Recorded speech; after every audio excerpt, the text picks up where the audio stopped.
Y esto probablemente, si la mayoría de los participantes en este encuentro somos creyentes, diríamos, pues claro, nosotros tenemos experiencia y lo sentimos en nuestros propios duelos, que la fe nos ayuda. Pero hay otro grupo de personas, hay dolientes, creyentes, cuyo duelo les distancia de la fe.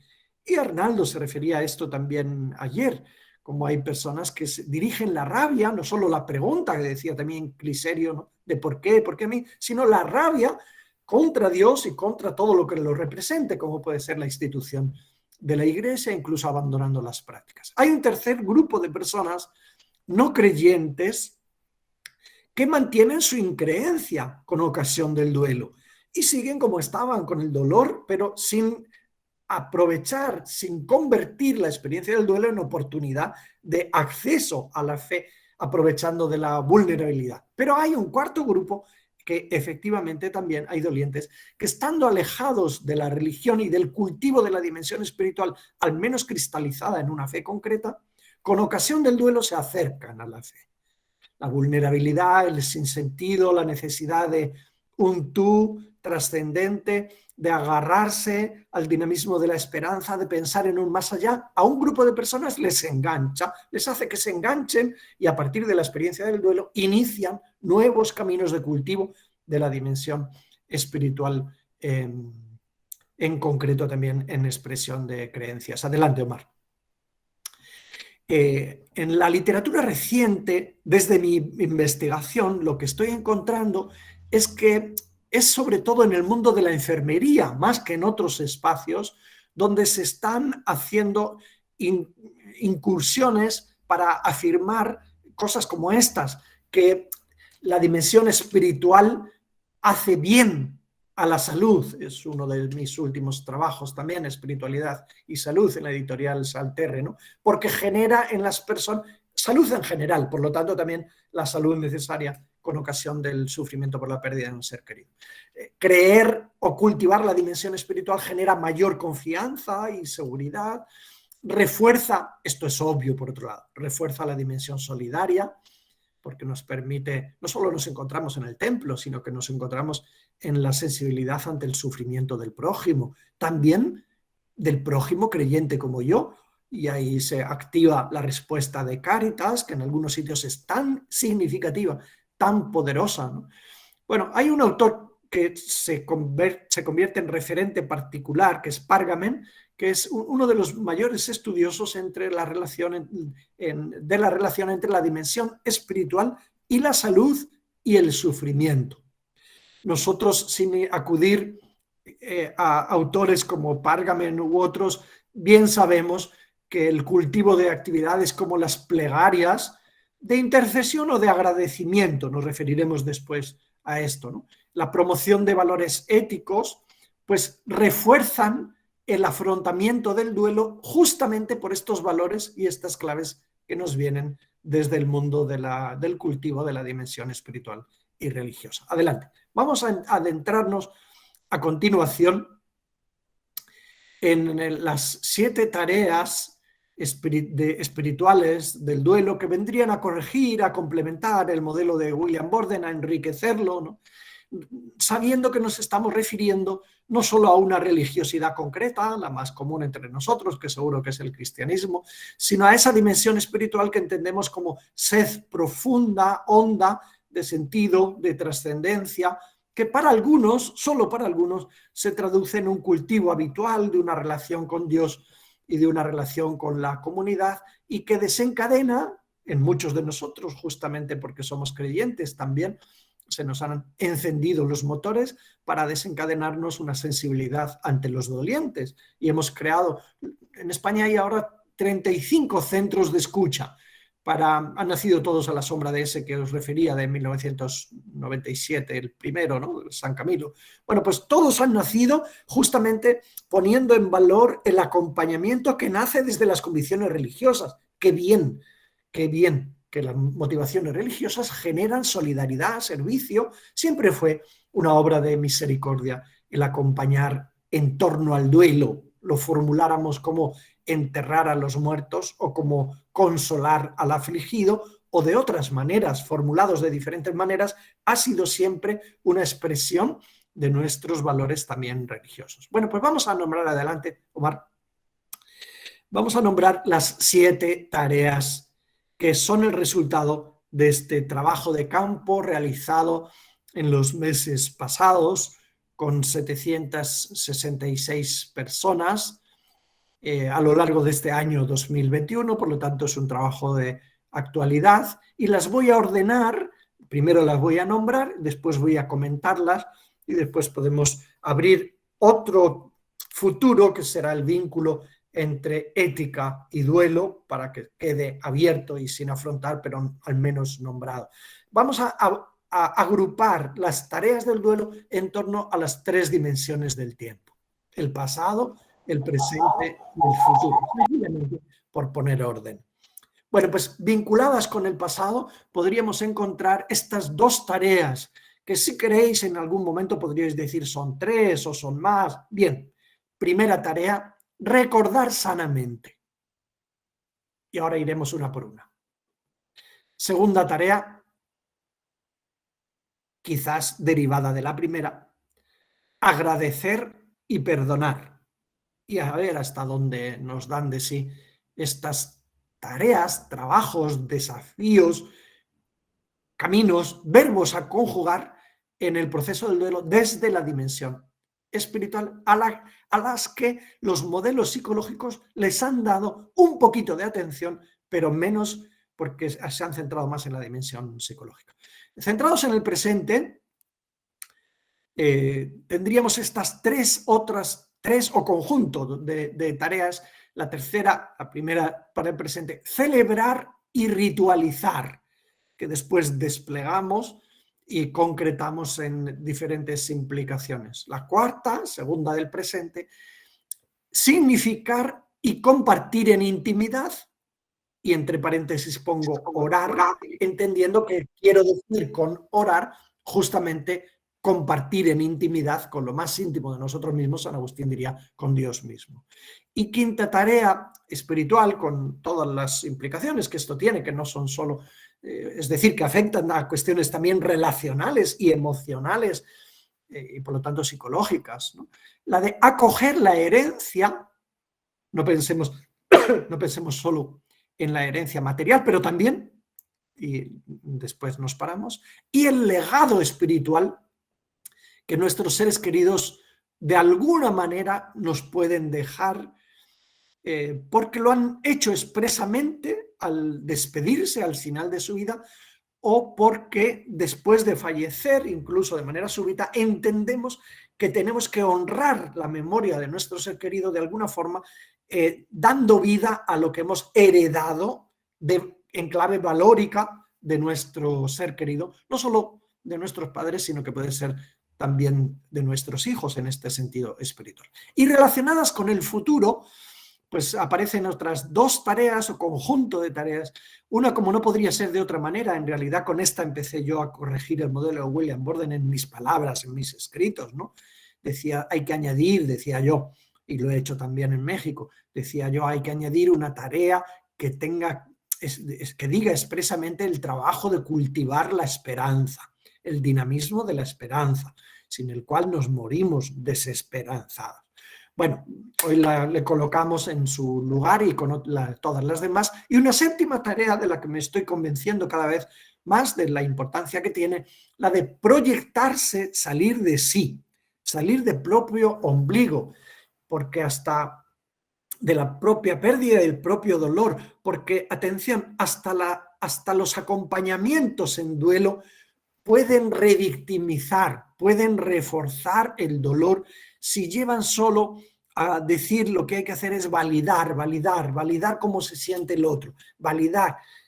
Bueno, pues aquí estamos diciendo, una tarea del duelo es también salir, levantar la mirada, proyectarse creativamente, el doliente, proyectarse creativamente, quizás artísticamente, quizás de otras maneras, como diremos después, y solidariamente, hasta donde, mientras no se haga esta tarea, probablemente quedará algo pendiente, la de salir de sí y ver que hay otros, no para negar mi dolor, sino ver que efectivamente también hay otros en duelo. Bueno, vamos a ir recorriendo, como digo, adelante, una por una, estas tareas. Con esta diapositiva quiero mostrar la evidencia que nos ha dicho la muestra, ¿no? Que nos han dicho, mira, efectivamente, según veis en las columnas azules, todas sobre el 8,1, ¿no? En relación a 10 que se podía puntuar, la muestra nos ha dicho, estas tareas son importantes para el trabajo del duelo. Y luego, si miráis las columnas naranjas, pues la gente también nos ha dicho sobre el 8,1 para arriba, estas tareas son específicamente espirituales, porque alguien podría decir, bueno, tú hablas de tareas espirituales, pero podríamos discutir y son tareas de otra naturaleza. Bueno, la muestra que nos ha respondido dice que efectivamente estas tareas son de naturaleza espiritual y que esta tarea, del 8 para arriba, y que estas tareas son importantes para abordar el duelo. Adelante. En relación al pasado, nos paramos ahora una por una. Adelante, esta es la primera. Recordar, adelante, recordar sanamente el pasado. Omar, recordar sanamente el pasado. El evocar el pasado en el duelo duele, pero también alivia. Dice Séneca en Cartas a Lucilio, hablando de las dos caras del recuerdo, la áspera y la suave. Y creo que tiene mucha razón. Escribe, procuremos que el recuerdo nos sea agradable. Qué desafío, porque algunas personas en el recuerdo encuentran su mayor enemigo. La memoria de los amigos difuntos, escribe Séneca, es como algunas manzanas que tienen una suave aspereza. Paradójico, parece. Como el vino muy viejo, en el cual encontramos un amargor delectable. Así es el recuerdo en el duelo, ¿no? Como también San Ambrosio, hablando del recuerdo, seguimos en esta primera tarea, ¿no? A la muerte de su hermano en el siglo IV, escribe, me doy cuenta que en el recordar los servicios que me has prestado, está como escribiendo a su hermano, y constatar tus virtudes, su hermano fallecido, mi ánimo sufre. Al recordar, mi ánimo sufre. Sin embargo, mi pena encuentra alivio. Y en estos recuerdos, aunque renuevan mi dolor, sin embargo, me dan sosiego.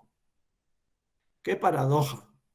Así es, según Séneca, según San Ambrosio. Adelante. Y así es también según San Agustín, cuando anunciaba antes que en el libro cuarto, dije el quinto, libro cuarto de las Confesiones, escribe tras la muerte de su amigo que le ha llegado honda, muy hondamente, como no puede ser de otra manera, pero un tema por otro lado tabú, el de la muerte del amigo, me parece a mí un poco, ¿no?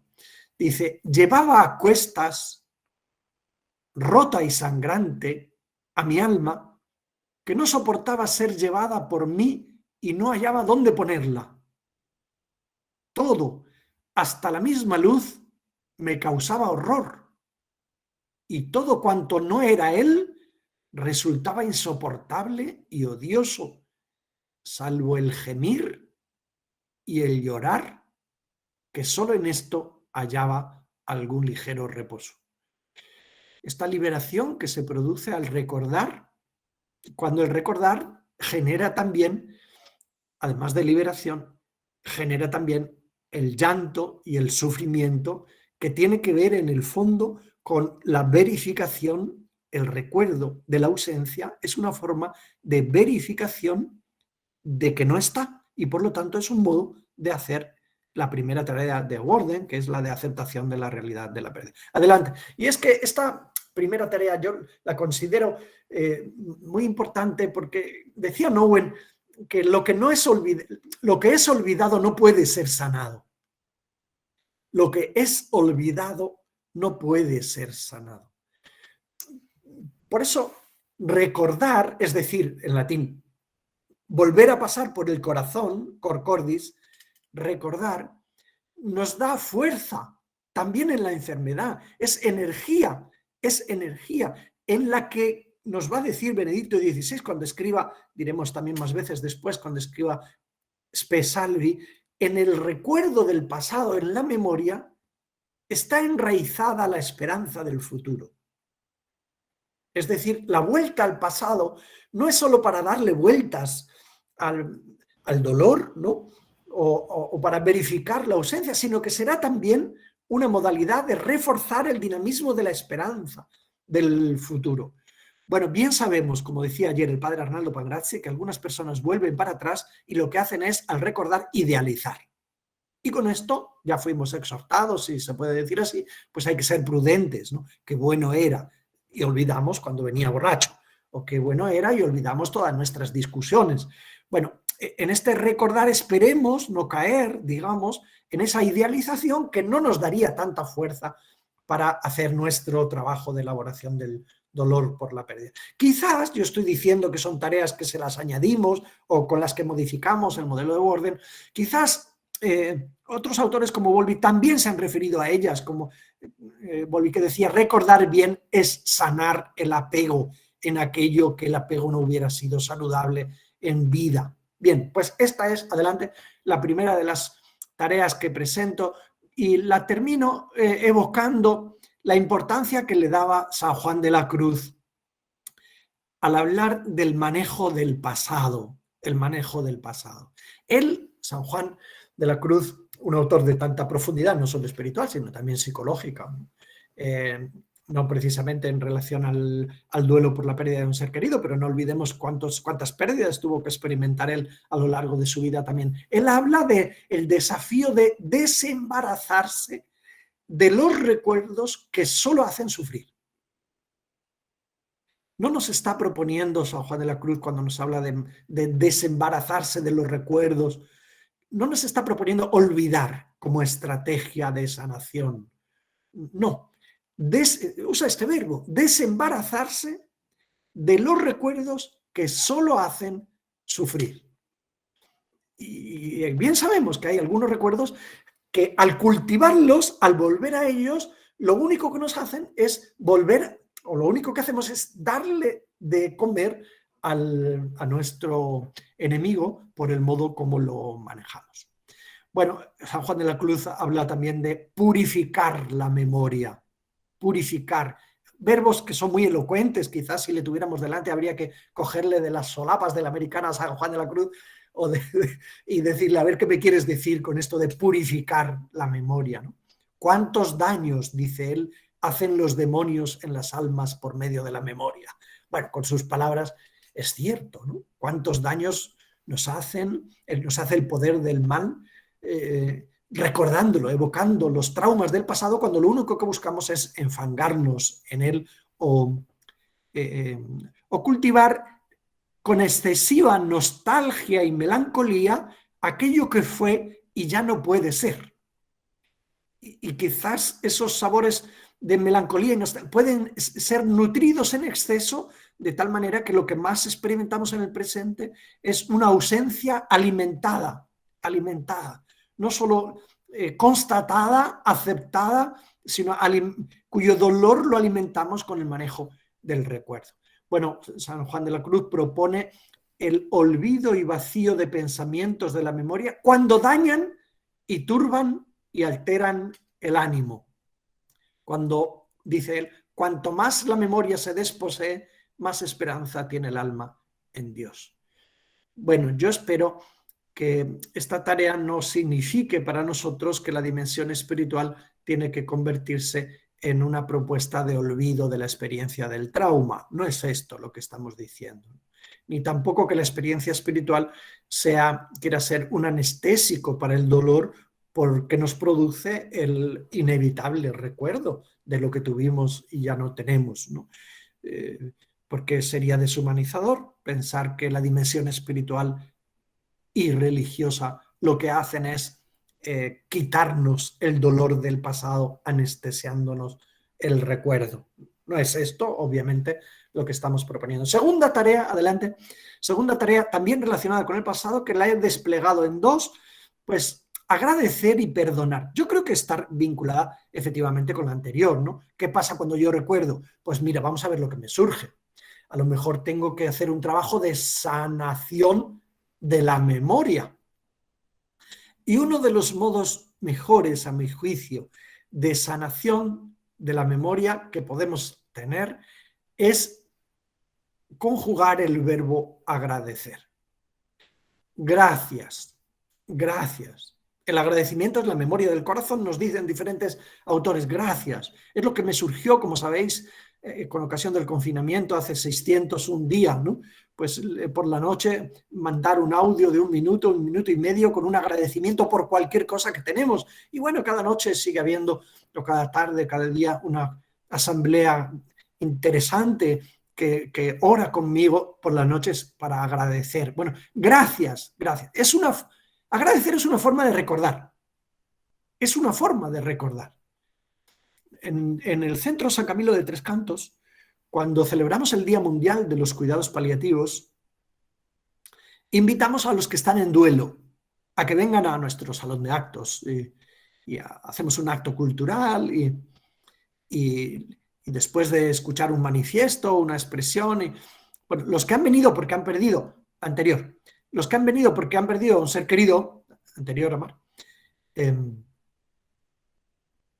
les entregamos un globo con helio, un hilo y un post-it amarillo y les invitamos a escribir su nombre en el post-it que pegan en el hilo y todos soltamos, es de película, todos soltamos los globos con helio que se suben para arriba, con el hilo y post-it amarillo que tiene el nombre o un mensaje de los dolientes a sus seres queridos, todos los soltamos a la vez, se van para arriba los cientos de globos cantando la canción argentina Gracias a la vida que me ha dado tanto. Gracias a la vida, que es un modo como, digamos, pedagógicamente estamos invitando a recordar. Nos acordamos de nuestros seres queridos. Habéis venido aquí donde han muerto, en este centro. Pues bien, ahora os invitamos a que juntos cantemos gracias a la vida. Y así es emocionante este modo de recordar agradeciendo. Hay otro modo de recordar que es también conjugando el verbo, bueno, lo hacen los americanos también cuando dedican todos un día, el Día de Acción de Gracias. ¡Qué bien! No sé, no conozco los aspectos culturales, pero qué bien que un grupo humano, una cultura, una tradición dedique un día para subrayar la bondad del agradecimiento. Gracias. Otro modo, digo, de recordar, de mirar para atrás, es perdonar, y por eso está dentro de esta segunda tarea espiritual del duelo vinculada con el pasado. Liberarse del rencor. Liberarse del rencor. Dar paz a nuestro corazón. Negarse a beber el veneno del rencor que envenena a quien se lo dirigimos y hacia nosotros mismos, decía Teresa de Calcuta, ¿no? Aprovechar el sentimiento de culpa que nos pueda quedar en relación a nuestros seres queridos que ya no les podemos pedir perdón porque ya no están delante de nosotros, aprovecharlos para perdonar aunque no nos pidan perdón. Y algunas personas escriben una carta a sus seres queridos y les hace bien pidiéndoles perdón o diciéndoles que les perdonan en una dirección o en otra. No puedo hablar, o si puedo hablar no me responde el ser querido porque está fallecido. Sin embargo, voy a simbolizar de alguna manera este trabajo mío espiritual que puede ser de estas formas para sanar la memoria de las ofensas y liberarse del sufrimiento que genera lo que nos encontramos con la mirada hacia nuestro pasado y nuestro vínculo con nuestro ser querido. Bien, estas son, adelante, las dos tareas relacionadas con el pasado, como digo, que en realidad bien vemos que podrían ser tres, en fin, los verbos, ¿no? Primero he dicho recordar y segundo, agradecer y perdonar. Recordar, agradecer y perdonar. Vámonos al presente, en esta misma mirada y en este trabajo. Y la tercera tarea, primera que me encuentro en el presente, es esta. Celebrar y ritualizar, que también algunos podrían decir que se puede partir en 2 o 3, y yo también la voy a partir a continuación. Adelante. Celebrar y ritualizar en el duelo. Voy a desplegar varias implicaciones. Una es gestionar las preguntas existenciales que nos vienen. A esto se refiere, nos surgen, a esto se refiere Worden en la tercera tarea, en su modelo revisado, porque quienes conocen están al día. William Worden hace varias ediciones de su trabajo y también las últimas ediciones han modificado y enriquecido la descripción de las tareas del duelo. Por lo tanto, quien las recuerde en su primera versión, pues tiene la posibilidad de actualizarlo con su última publicación, que era, creo que, la cuarta, me parece, edición revisada. La religión no nos da, la dimensión espiritual y religiosa no nos anestesia las preguntas, no nos da respuestas definitivas. Esto creo que es interesante subrayarlo. No esperemos que la religión nos responda a nuestras preguntas. ¿Por qué? ¿Por qué a mí? ¿Por qué ahora? ¿Por qué lo ha hecho? ¿Por qué Dios lo permite? Las preguntas existenciales, vitales, son más bien para humanizar al que se las plantea. Repito, hacerse preguntas existenciales humaniza. El perro también pierde a su cachorro y no se pregunta por qué a mí, que sepamos. El ser humano pierde y se pregunta por qué. Y la pregunta nos humaniza. No esperemos, estoy diciendo, encontrar respuestas definitivas en la dimensión religiosa, como si lo religioso fuese la satisfacción de nuestras angustias más existenciales. Hay un autor que nos dirá, ama tus preguntas, el poeta Ronchi, ¿no? Porque son preguntas que las puedes compartir y si tienes fe, las puedes dirigir a Dios mismo. Desde lo hondo a ti grito, Señor, ¿qué ganas con que yo baje a la fosa? Son desafíos que el hombre orante de nuestra tradición judeocristiana le lanza a Dios mismo. Una segunda implicación adelante de esta tarea, además de gestionar las preguntas, es hacer ritos. Los ritos, sabemos por los estudiosos Durkheim, por ejemplo, de los ritos, que los hay de muchos tipos, de iniciación, de transición, de cierre. Los ritos fúnebres son un tipo de ritos de cierre que tan específicos son del ser humano. Al menos en mi país, en España, si se entierra a una persona sin ritos, la gente dice, mira, lo han enterrado como a un perro. Es decir, se ha deshumanizado el cierre. Falta el cierre.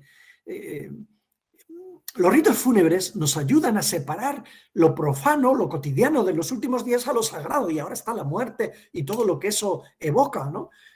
La dimensión celebrativa, por otro lado, de los ritos, sean profanos o sean sagrados, sean religiosos o sean laicos, la dimensión celebrativa es una prueba de realidad, es un modo de decir, aceptamos, confirmamos, aquí estamos juntos, porque la muerte es un fenómeno social también, es un fenómeno interpersonal, aquí estamos juntos escribiendo la historia del muerto, y es que ha muerto, ha terminado, lo ritualizamos, le damos espacio a lo simbólico.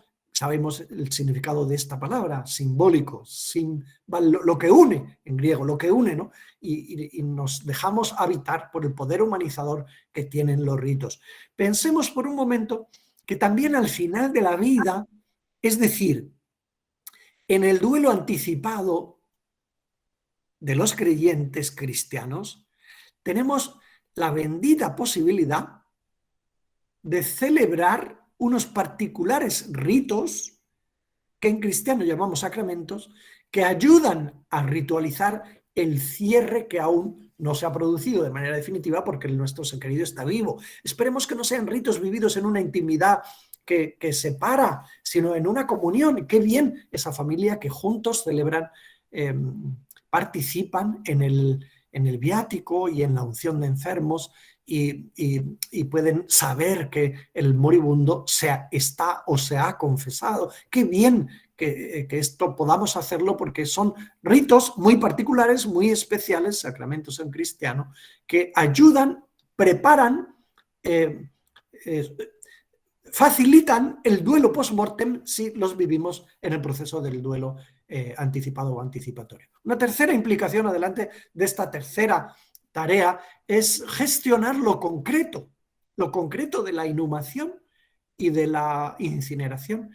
Y alguien me podría decir, José Carlos, pero te has saltado de página. Estábamos hablando de la dimensión espiritual y tú ahora estás hablando de la incineración o de la inhumación. Esa es la dimensión física, eso es el cadáver, eso es lo que hay que hacer con el cuerpo que no podemos mantener y hay que deshacerse de él.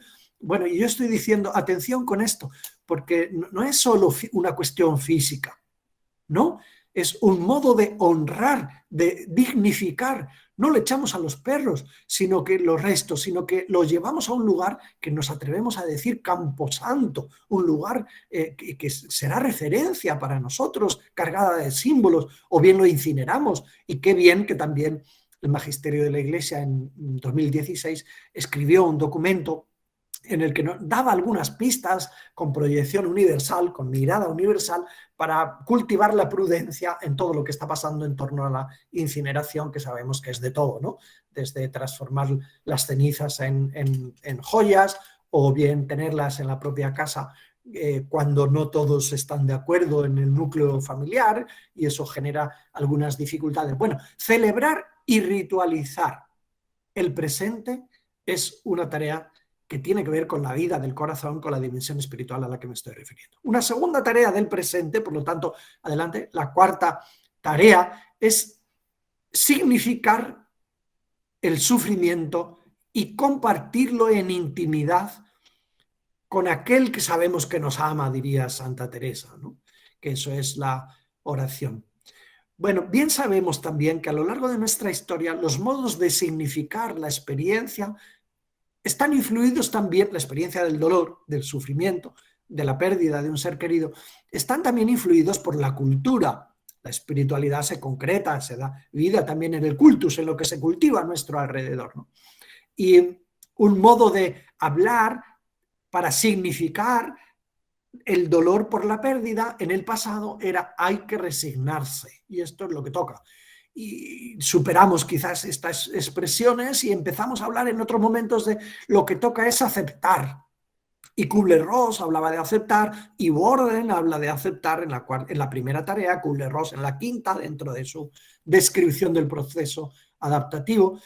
Quizás más recientemente hemos hablado de adaptarnos como verbo para describir este trabajo que tenemos que hacer en el duelo. Y lo adaptativo es bueno y lo desadaptativo es malo. Hay que adaptarse en el dolor, en la nueva situación creada tras la pérdida del ser querido. Quizás en otros contextos, por ejemplo la psicología junguiana, y en otros contextos hemos hablado de que hay que integrar la pérdida y el dolor que produce. Integrar la sombra, diría Jung, integrar, que sería como un prerequisito de la posibilidad de crecer, de salir crecido, porque la resiliencia es no solo la capacidad de resistir, sino la posibilidad de salir crecido de la adversidad. Y esta es otra palabra que, como bien sabemos, pues entre moda y innovación y renovación del lenguaje y cambio de la cultura, pues se encuentra resiliencia. Y quizás otros autores están empezando a escribir también sobre el desafío de poner este verbo para significar lo que nos pasa. Hay que reinventarse tras la pérdida. Hay que reinventarse. Hay que nacer de nuevo. No es nueva esta expresión, es también del Evangelio, nacer de nuevo. Y algunos la toman para traducir lo que significa, desde el punto de vista espiritual, hacer el trabajo por la pérdida de un ser querido. Adelante. En esta misma tarea cuarta hemos puesto orar. Y sobre esto podríamos decir muchas cosas, voy a decir pocas, ¿no? Es una gran tradición la de poner palabras al corazón y decirlas íntimamente, solo o en asamblea, a Dios mismo. Y si lo hacemos en asamblea ya encontramos tradiciones y formas concretas, ¿no? Ritos de exequias para un momento, para otro, para otro. Hemos impregnado, quiero decir, hemos impregnado nuestra costumbre de orar en el duelo, sobre todo de clave peticional y de expiación. Queremos pedir por el ser querido fallecido o queremos ofrecer sacrificios expiatorios para intentar procurar la respuesta favorable de Dios para nuestro ser querido. quizás podría ser enriquecedor y humanizador introducir más o más intensamente la clave a la que antes nos hemos referido del agradecimiento. Pero ahora estoy diciendo en la oración. El desafío de humanizar los ritos, no solo con fórmulas cerradas, hechas de petición, sino también de agradecimiento. Hay que agradecer también una vida corta. Fueron 20 años, fueron 5 años, pero conjugar este verbo agradecer en la relación con Dios, que es compatible con el de protestar, con el de expresar los sentimientos, con el de expresar los deseos, que se pueden formular quizás en forma de petición o quizás no. Conjugar este verbo agradecer puede ser muy humanizador y enriquecedor para las personas en duelo, entiendo yo desde mi experiencia y desde esta propuesta. Por eso, las celebraciones eucarísticas que hacemos con ocasión de que estamos dolidos por la pérdida de un ser querido podrían verse enriquecidas si introdujeran también, además de las dimensiones que ya tienen, celebración del misterio pascual, celebración comunitaria, si introdujeran la variable del agradecimiento. Vamos a agradecer a Dios, a celebrar el triunfo del amor, ese es el misterio pascual, a celebrar el triunfo del amor en medio de nuestra experiencia de dolor compartido por la asamblea reunida en torno a la Eucaristía. Siguiente, por favor. Estamos viendo esta cuarta tarea que tenía que ver con el presente. Damos paso a la última de las 3 tareas del presente. ¿Recordáis? Relacionado con el pasado hemos hablado de recordar y de agradecer y perdonar. Relacionados con el presente hemos hablado de celebrar y ritualizar, significar y orar, y vamos con la quinta, adelante, acoger la herencia y el legado. Acoger significa también aceptar, como pongo en el título. Acoger y aceptar sanamente la herencia y el legado en el presente. Heredar no es solo un proceso por el que aceptamos, recibimos lo material y nos ponemos en relación con los demás herederos, sino que también es un proceso en virtud del cual acogemos lo valórico. Mi padre trabajó siempre por cuidar las carreteras del pueblo. Yo quiero heredar, quiero aceptar la herencia de cuidar el pueblo, de cuidar los espacios comunes del pueblo, por ejemplo, ¿no?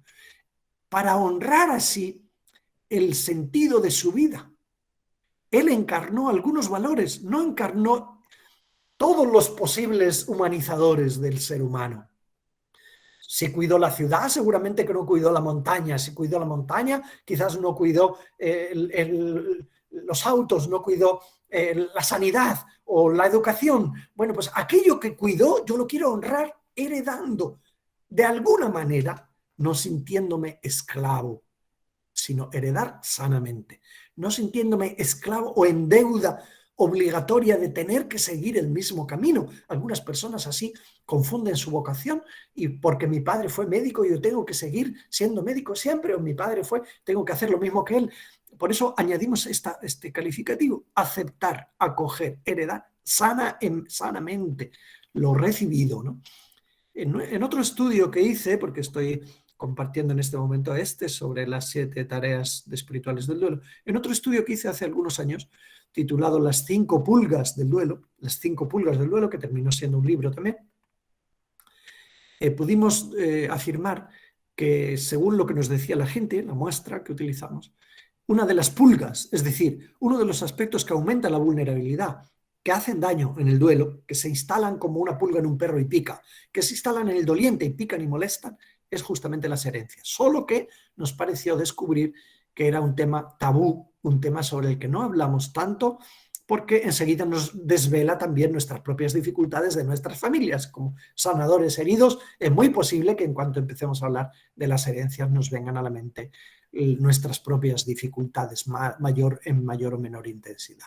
Bueno, se trata de acoger los bienes para mejorar la propia vida. A veces acogemos también facturas y esto nos complica en los procesos, ¿no?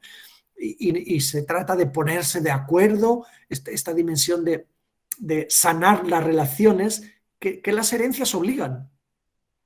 Aceptar las herencias obligan a entenderse un poco, por lo menos un poco, con los demás herederos, si los hay. Y entenderse un poco tiene también esta dimensión relacional y de aceptación recíproca de mi hermano el pequeño, de mi hermana la mayor, ¿no? Para sanar viejos conflictos no resueltos. Quiero decir que hay valores metidos entre el proceso de heredar, hay valores también de la dimensión espiritual, de la dimensión relacional. A veces necesitamos ayuda y buscar una albacea, ¿no? A veces hay que buscar nuevos escenarios o bien aceptar que hay valores que no son solo tan tangibles como el dinero y resulta que está cargado de contenido simbólico la casa materna, aunque valga menos que aquella gran finca, ¿no? Y combinar este valor simbólico con el valor material es un gran desafío para gestionar, para hacer este trabajo que tiene que ver con la vida del corazón, no solo con la vida material de los procesos, ¿no? Hay personas que en su proceso final han escrito un testamento también espiritual. Es el caso de San Camilo, que es una joya, su texto, es un ejercicio de liberación, si tenéis posibilidad de buscar el testamento espiritual de San Camilo. No la carta testamento, que es otro texto diferente de San Camilo de Lelis, patrono de nuestra orden, fundador de nuestra orden, sino el testamento espiritual. Es un ejercicio de liberación. Dejo mis amigos, dejo mi cuerpo, dejo mis pecados, dejo, y él lo asigna a quien se lo deja, ¿no? Entre las figuras de relevancia de su mundo espiritual. Esto también es una posibilidad que los seres humanos despleguemos o ayudemos a las personas al final de la vida a expresar su legado espiritual, preguntándoles: ¿cómo quieres que te recuerde? ¿Qué me quieres dejar especialmente desde tu corazón? Estos diálogos íntimos a pie de cama pueden ser de tanta intensidad que favorezcan la tarea espiritual de hacer el legado. Hoy también de hacer el testamento espiritual. Hoy también hablamos de legado digital, que es todo un mundo en el que no me voy a meter, pero que he podido describir en otro libro que algunos conocéis, de Duelo Digital, ¿no? Como dejamos tanto, algunos de nosotros, en nuestro mundo digital, dejamos tanto rastro, que también sería oportuno, cada vez más será oportuno, haber dejado escrito o articulado cómo queremos que sea tratado nuestro testamento digital, para que nuestros supervivientes sepan qué hay que hacer según nuestra voluntad con nuestros perfiles y nuestras páginas y nuestras IPs y tantas herencias que algunos podemos dejar sin haber dado indicaciones. Yo ayer me encontré con el mensaje en el celular de que es el cumpleaños de José Luis, que era mi mejor amigo. Bueno, pues efectivamente alguien no ha retirado el perfil y sigue como si estuviera vivo, y el mensaje que me llega es como si estuviera vivo. Bien, gestionar todo lo que tiene que ver con el heredar. Adelante, Omar. Todo lo que tiene que ver con el heredar es una tarea, adelante, la diapositiva, del presente. Nos adentramos en el futuro, por lo tanto en el presente hemos puesto estas tres: celebrar y ritualizar, significar y orar, y acoger la herencia y el legado. Mirando al presente, al futuro, no podría ser de otra manera. Tenemos que poner el verbo esperar.